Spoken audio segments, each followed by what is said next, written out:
Chapter 2.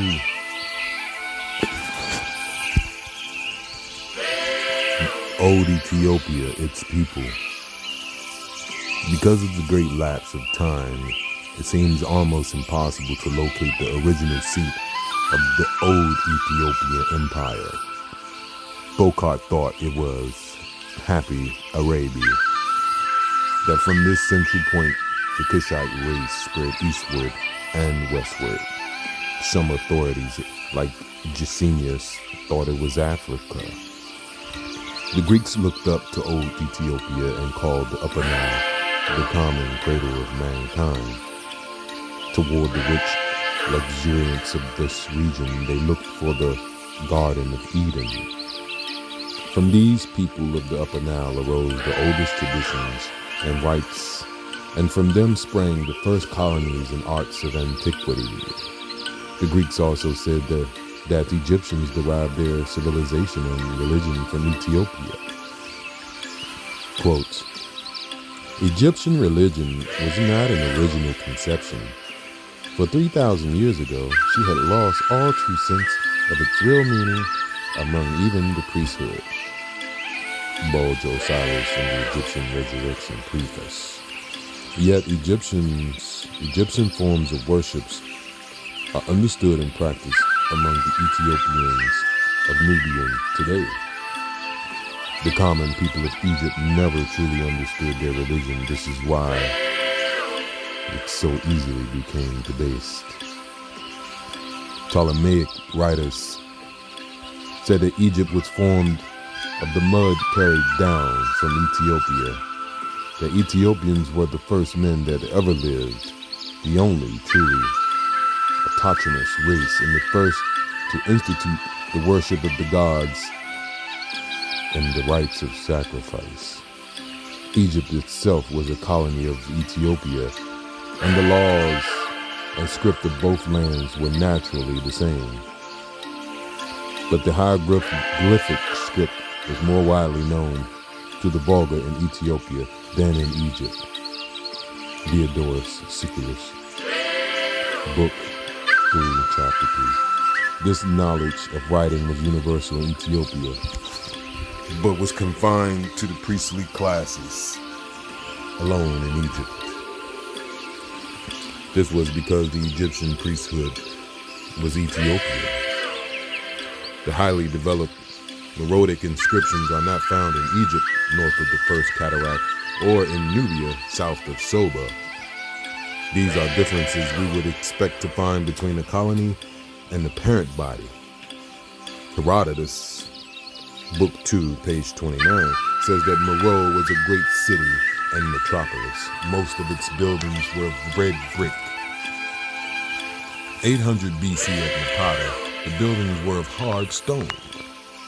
Meroe, Crowfoot, pages 6 and 30. The Encyclopedia of Biblical Literature says, there is every reason to conclude that the separate colonies of priests craft spread from Meroe into Egypt, and the primeval monuments in Ethiopia strongly confirm the native traditions reported by Diodorus Siculus, that the worship of Zeus Ammon originated in Meroe, also the worship of Osiris. This would render highly probable the opinion that commerce, science, and art descended into Egypt from the Upper Nile. Herodotus called the Ethiopians wise men occupying the Upper Nile, men of long life, whose manners and customs pertain to the Golden Age, those virtuous mortals whose feasts and banquets are honored by Jupiter himself. In Greek times, the Egyptians depicted Ethiopia as an ideal state. The Puranas, the ancient historical books of India, speak of the civilization of Ethiopia as being older than that of Egypt. These Sanskrit books mention the names of old Kushite kings that were worshipped in India and who were adopted and changed to suit the fancy of the later people of Greece and Rome. The Hindu Puranas speak of the Kushites going to India before they went to Egypt, proving Hindu civilization coeval with that of Chaldea and the country of the Nile. These ancients record that the Egyptians were a colony drawn out from Kusha Dwipa, and that the Pali, another colony that made the Phoenicians, followed them from the land of Kush.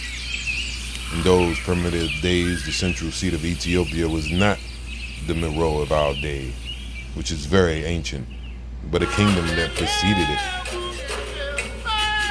By many ages, that was called Meroe. Lenormand spoke of the first men of the ancient world as men of Meroe. In those primitive days, the central seat of Ethiopia was not the Meroe of our day, which is very ancient, but a kingdom that preceded it by many ages, that was called Meru. Lenormand spoke of the first men of the ancient world as men of Meru. Sanskrit writers called Indra, chief god of the Hindu, king of Meru. He was deified and became the chief representative of the supreme being. Thus was primitive India settled by colonists from Ethiopia. Early writers said there was very little difference in the color or features of the people of the two countries. Ancient traditions told of the deeds of Deva Nahusha, another sovereign of Meru, who extended his empire over 3 worlds. The lost literature of Asia Minor dealt with this extension of the Ethiopian domain. An old poem, Phrygia, was a history of Dionysus, one of the most celebrated of the old Ethiopians. It was written in a very old language and character. He preceded means by many ages. Baldwin says that the authentic books that would have given us the true history concerning him perished long before the Hellenes. The Greeks of historical times distorted the story of Dionysus and converted him into their drunken god of wine. Quote, they misconstrued and misused the old Kushite mythology wherever they failed to understand it and sought to appropriate it entirely to themselves. End quote. One of the poetical versions of the taking of Troy on the coast of Asia Minor was entitled the Ethiops, because the inhabitants of Troy, as we shall prove later, who fought so valiantly in the Trojan War, were Kushite Ethiopians. This version presented the conflict as an Egyptian war. In those early ages, Egypt was under Ethiopian domination.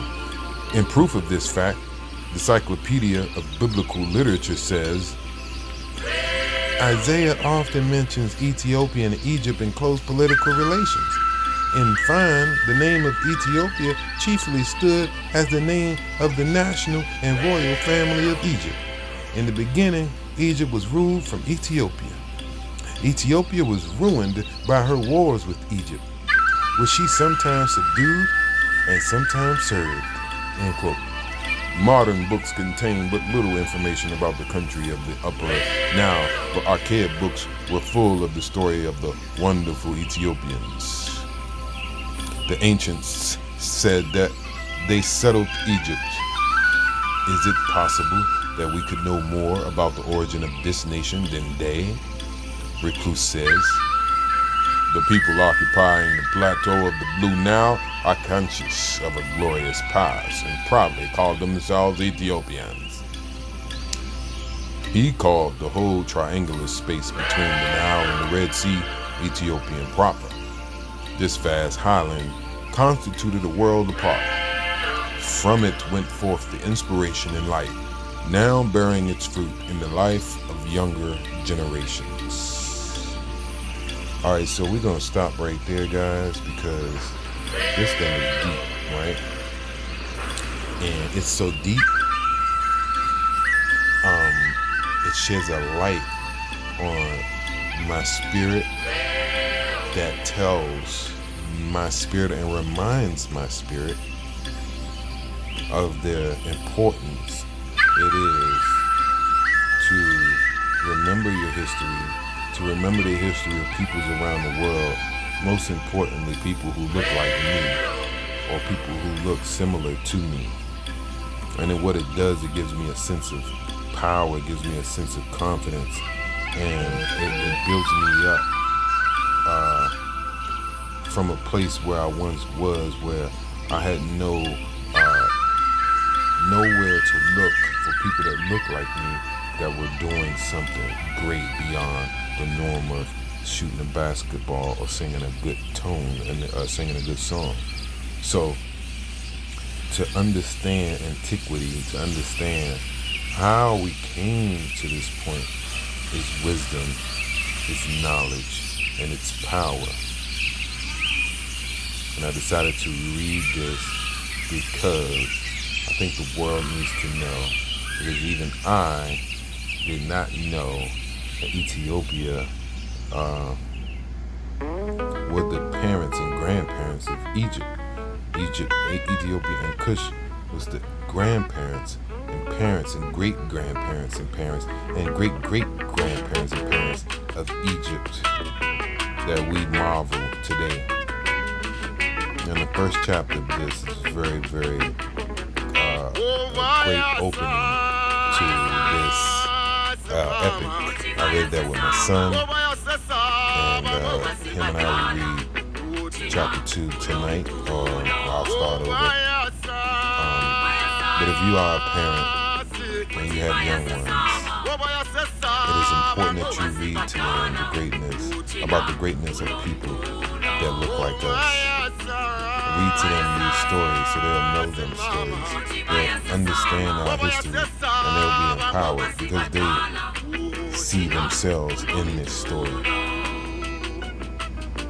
And it's important that you read this to them and implant this in their subconscious, so that one day, maybe just one day, they will rise up and reestablish their own sovereignty and not continue to be subject and to wait on and to cry to and to beg to their system and those who run the system that colonize and enslave and brutalize their people. And the war that we face today, or the war that they will face in their day. So it's okay to read your children fairy tales and things that's entertaining, but also they must know their history beyond slavery. Before slavery. So I leave you parents with this. As I read to those who ever listening,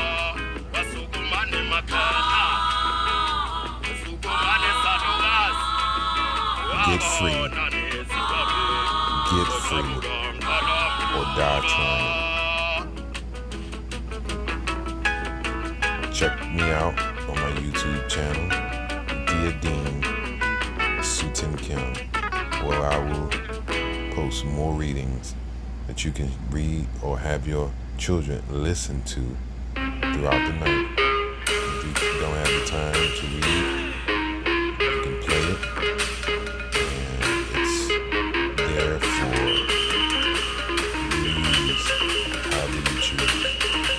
The children need to be read to. And so this is what this channel will be about. Children being read to. But powerful readings. Sacred information. Secrets. Deep knowledge.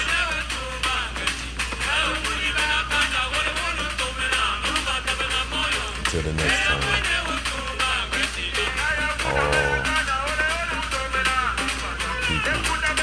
All of those listening, remember to walk in my eyes. Live each day in my eyes. Practice my eyes each day. In your days